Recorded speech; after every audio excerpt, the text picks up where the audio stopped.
Matapos ang over 60 total FIBA games, 3 sunod na World Cups sa loob ng 13 years na Gilas Pilipinas career, ang ating humble giant na si Junmar Fajardo ay pa-retire na raw sa national team. And let's take this time para ibigay yung flowers niya.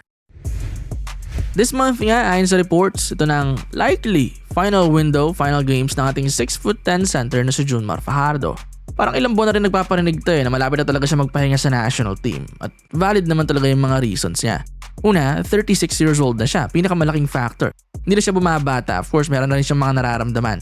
Lalo para sa weight, sa laki niya, na binubuhat ang tumatanda niya ng katawan. Malamang sa malamang may mga sumasakit na dyan na dati naman ay hindi gaano.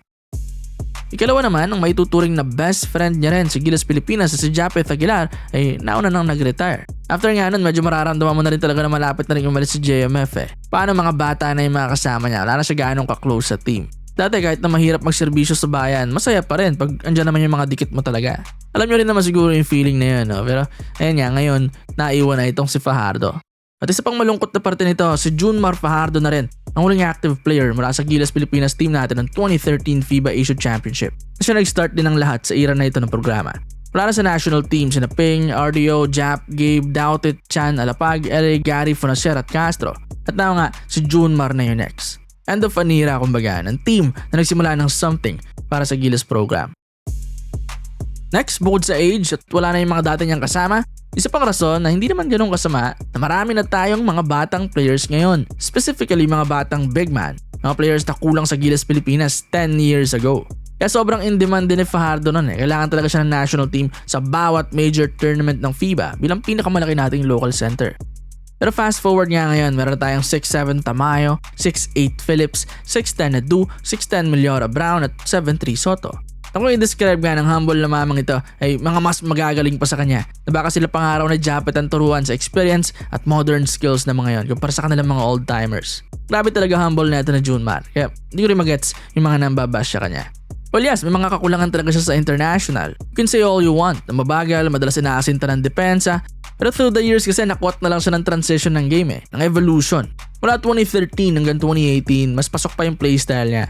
Pero ngayon nga, nag-iba na ng di-hamak yung laro. Mas marami ng bigs na kaya lumaro sa perimeter, mas mabibilis, at mas magaganda rin yung build. Pero yung time niya, especially nung bata-bata pa siya, mga kilala nun, sina Hamed Daddy, Quincy Davis, mga ganyan dito sa FIBA Asia. Doon, palag-palag pa yung playstyle niya. Iba na talaga lang yung panahon ngayon, mas mabilis na, mas nagiging versatile na lahat ng mga players. Pero isipin mo, tumagal lang ganoon si Junmar para maabot niya yung ganyan.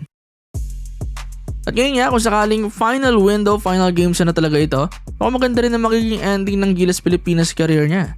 Dati, di ba, kailangan siya ng Gilas Pilipinas. Then dumating yung time na, ayan na, dyan na sina Kai, Edu, QMB, Phillips, Tamayo, di ba pa? Pero eto ang window na ito, likely, kailangan muli siya ng national team katulad dati, with QMB at Phillips na hindi maglalaro, at Soto na hindi pa sigurado. Tanging si Edu pa lang ang sure dun sa mga bata natin. At si Junmar ayon sa interview kay Coach Tim na ayaw na sanang lumaro ngayon pero sa final na call nga ng national team sa kanya, isasagutin niya muli once more ang problema. Not necessarily naman na magiging effective and dominant siya, but one thing is for sure, nandiyan pa rin siya pag kailangan as long as healthy siya. Walang issue sa bayad, sa kasal na pupuntahan, etc. Sa mga ganyan tayo, sobrang thankful dito kay Junmar sa higit isang dekada niyang serbisyo para sa bansa. So usapin naman ang pagiging effective dyan sa FIBA. Yes, hindi nga siya ganun kadominante pero nag-work talaga siya as tool ng Gilas Pilipinas most of the time. Pinaka-importante pa rin yung presence na inside, yung big body na pwede nating ibato sa malaki ng kalaban, yung rebounding at kung ano-ano pa. Tsaka hindi rin naman basta masasabing ineffective siya offensively sa FIBA. 2014 FIBA World Cup, first win natin in 40 years doon against Senegal, 15 points, 9 rebounds siya ron, solid na game. Career high niya sa Gilas, 22 points versus Chinese Taipei, shot 9 for 12 sa field. 2018 sa World Cup qualifiers kontra Kazakhstan, double-double, 14 points, 13 rebounds, with 7 offensive rebounds pa yun, grabe. Then second meeting naman versus Kazakhstan, 9.7 rebounds sa game na nag-secure sa atin ng slot para sa 2019 World Cup. 2023 FIBA World Cup, ito mas recent. Kontra kina Karl Anthony Towns, okay na 16 points, 7 rebounds, 1 block siya ron, with perfect pa na 5 of 5 sa field. Ano pa, first win natin against European team in over 60 years. 11 points, 5 rebounds, 3 steals at 1 block. 5 for 6 pa yan sa field kontra ka dito sa Latvia.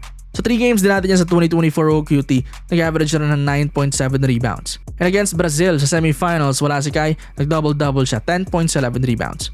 Hindi man makapatok na numbers, no, pero nakakatulong pa rin talaga sa team offensively. At ano ring mga masasabi mo doon, no? Maraming historical o great games at wins natin sa FIBA na nandun si Junmar Fajardo. Even nga rin nag-2 tayo sa Asian Games after ng 61 years, nandun pa rin si JMF. At ang kanyang best game run sa quarterfinals, 18 points, 8 rebounds, 4 assists sa statline kontra Iran. Isipin mo isang puntos lang lamang natin sa panalo na yan. Kung wala si JMF, baka hindi tayo umusad at nagka-chance sa ginto. While hindi siya superstar, may tuturing talaga sa national team kumpara sa kapag nasa PBA siya. Again, nilalaro niya pa rin yung role na isa sa mga pinaka-importante para sa success ng Gilas Pilipinas. At yun yung pagiging haligi ng team, pagiging haligi ng programa. Kumbaga may sumusuntok na braso, yan yung mga superstars natin na nakikita natin yung may-score sa Gilas. Pero siya, isa sa mga paa ng national team na nag-keep naman na maging steady ito at mag-move forward. At nga, nasa tinagal ng serbisyo niya sa national team, dumating na sa point na na-hold niya enough yung role niya sa Gilas long enough para magkaroon din siya ng hindi lang isa, kundi maraming successor na maiiwan bilang mga next big thing ng Gilas Pilipinas. Bilang long time na Gilas fan, kung ito na talaga yung final na window niya, thankful tayo ng sobra sa serbisyo natin ni Abay, Junmar Fajardo.